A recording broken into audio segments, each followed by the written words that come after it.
It was a sharp, purposeful tap on the door. None of that polite, "May I borrow some sugar?" kind of knock. No, this was entitled the sort of knock you'd expect from someone who thought they owned the place, or at least wanted you to think they did. Something about it made me hesitate, standing in the hallway, staring at the door as if it might bite me if I got too close. It felt like a warning. But when has Grace, my ex-wife, ever been tactful? I opened the door, and there she was, Grace, dressed to the nines in expensive clothing, sunglasses perched on her head like she was auditioning for a reality show she probably couldn't afford. Beside her stood Daniel, the man she'd married after me, the man she left me for. His smirk was the kind that made you want to punch first and ask questions later. Grace didn't bother with pleasantries. She examined me from head to toe, her gaze as sharp as her perfume was intoxicating. I leaned against the doorframe, arms crossed. "Thomas, aren't you going to invite us in?" she asked, a smug smile curling her lips. "Did you bring a present?" I shot back. "That's what guests usually do."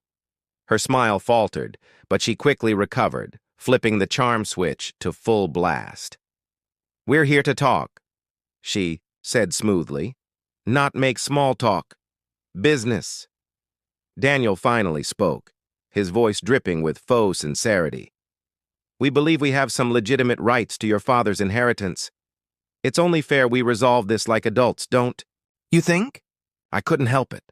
I laughed. "You're kidding, Grace. You signed the divorce papers and now you think you have a claim on my father's estate?" Grace's expression didn't change, but Daniel's smirk deepened. "Listen, Tom," he began, and I cut him off. "Only my friends call me Tom." His jaw tightened, but he pressed on.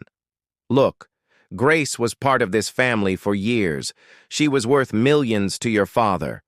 As her husband, it's only fair that we discuss what part of the estate is hers and consequently ours." The audacity of the man was almost impressive.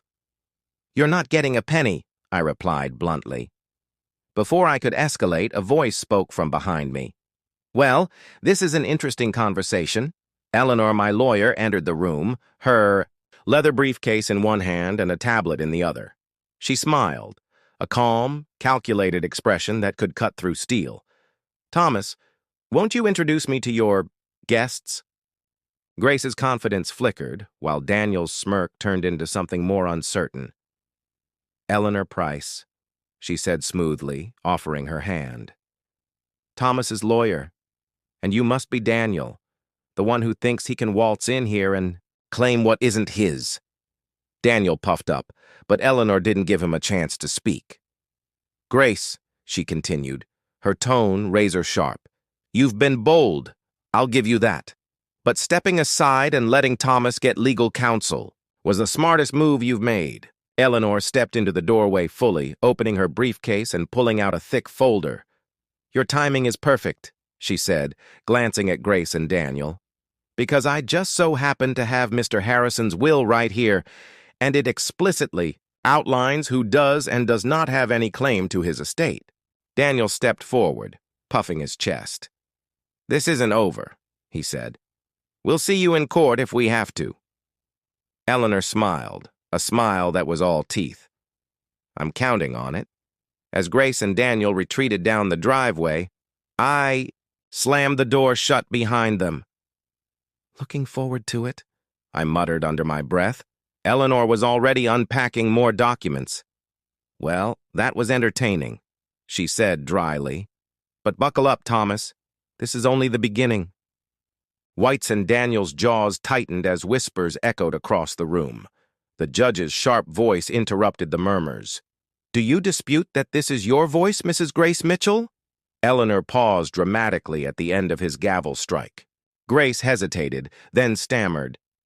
"It's—" her words cutting through the tension like a knife. Eleanor leaned forward, unflinching. "Would you like to hear more context? We have hours of recordings." The judge slammed his gavel again as the room erupted in whispers. "Mrs. Mitchell, may you kindly respond to the query?" Grace's eyes darted to Daniel, who offered no assistance. Her lawyer gave her a helpless glance. Finally, she sagged in her chair and muttered, "No." That single admission sealed their fate. Taught Eleanor wasn't finished. "I would also like to present evidence of the defendant's financial malfeasance. These bank statements demonstrate that Mrs. Mitchell funneled money from her and Mr. Harrison's joint account during their marriage, transferring funds to an account under her maiden name. Mr. Daniel Mitchell participated in these actions. She slid another document across the table. Grace's lawyer objected, but the judge dismissed him. Eleanor continued with calm precision. "Your lies and machinations are fully exposed. Mr. Harrison was thorough when he hired private investigators to track every transfer and every meeting." Stern-faced, the judge addressed the defendants. "Do you have any response to these accusations?" Grace's lawyer stood shakily. "My clients politely declined to comment at this time." The judge nodded coldly. "Then we shall proceed." The courtroom was silent except for the occasional scribble of reporters' pens and the judge's purposeful flipping of papers. Grace and Daniel sat stiffly, their former confidence gone.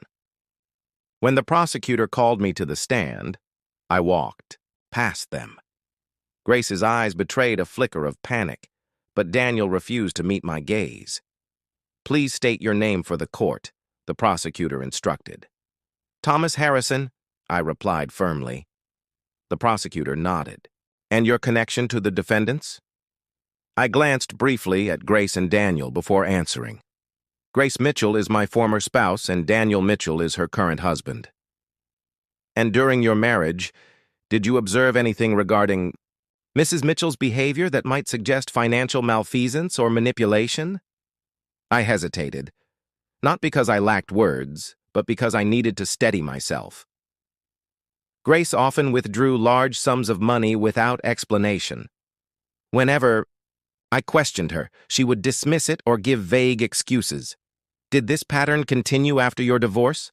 I nodded. "Yes.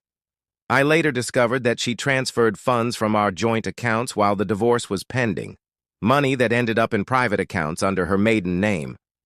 Grace's lawyer objected, calling it speculative and irrelevant, but the judge allowed me to continue. The prosecutor leaned closer. "Mr. Harrison, were you aware of anything related to your late father, Mr. Richard Harrison?" I took a deep breath. Grace and Daniel frequently visited my father during his final months, under the guise of caring for him. In truth, they were pressuring him to reveal details about his estate and will. Gasps echoed through the courtroom as Grace's expression turned venomous. Daniel shifted uncomfortably in his seat. The prosecutor pressed on. "Did your father share his suspicions with you?"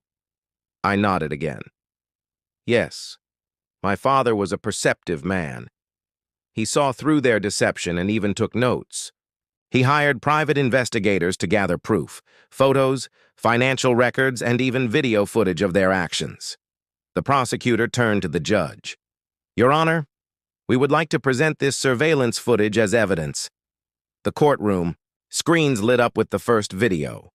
Grace and Daniel stood in a hospital hallway, speaking in hushed tones. Grace's voice filled the room. "Once the will is read, we'll contest it, Daniel. Just keep reminding him of the sacrifices I've made for this family." The second video showed Daniel in a parking lot, exchanging a bulky envelope with an unidentified man. Grace gasped audibly as the third video played, a nurse accepting a bribe from her in exchange for confidential information about my father's health. The prosecutor turned back to me.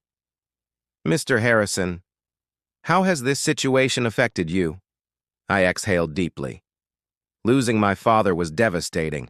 Watching Grace and Daniel exploit his death for their gain, it was infuriating. My father built his legacy with integrity, and I won't allow anyone to tarnish that. "Thank you, Mr. Harrison," the prosecutor said, stepping aside. As I returned to my seat, Grace suddenly stood, her chair screeching against the floor. "This is a sham!" she screamed. "Richard was a stubborn old man who didn't know what he was doing." The judge slammed his gavel. "Mrs. Mitchell, sit," Down, or I will hold you in contempt. Grace pointed a trembling finger at me. You think you've won, don't you, Thomas? Sitting there with that smug look on your face, acting superior, but you're nothing without your father's money. Reporters scribbled furiously as the judge thundered. Enough! Grace's lawyer tried to calm her, but she shrugged him off, shouting as she was escorted out. You'll regret this, Thomas. Eleanor leaned toward me, her voice calm amidst the chaos. Her outburst just sealed their fate.